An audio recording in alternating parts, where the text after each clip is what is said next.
செய்தி தொலைக்காட்சி வந்து ஒரு என்டர்டெயின்மெண்ட் தொலைக்காட்சியாக மாறக்கூடாது அப்படின்றது என்னோட விருப்பம். அதை மக்களாகிய நீங்கள் மாற விட மாட்டீர்கள் என்பது என்னுடைய ஆழ்ந்த நம்பிக்கை. புதிய தலைமுறை வழங்கும் இந்த விருதை கருத்துரிமையால் பாதிக்கப்பட்ட பத்திரிகையாளர்கள், ஊடகவியலாளர்கள், எழுத்தாளர்கள், கலைஞர்களுக்கு சமர்ப்பிக்க விரும்புகிறேன். பல சேனலுக்கு ரோல் மாடல் சேனல் புதிய தலைமுறை. இந்த விழாவே பெரிய ரோல் மாடல் விழா.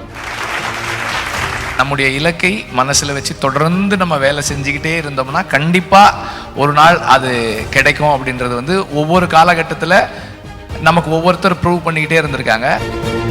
புதிய தலைமுறை தமிழன் விருதுகள் 2024 பவர்ட் பாய் லலிதா ஜுவல்லரி, கோ-பவர்ட் பாய் பிரதி குயின் ஹாலிடே ரெசார்ட்ஸ். ஆகஸ்ட் 24 சனிக்கிழமை இரவு 9 மணிக்கு நமது புதிய தலைமுறையில் காண தவறாதீர்கள்.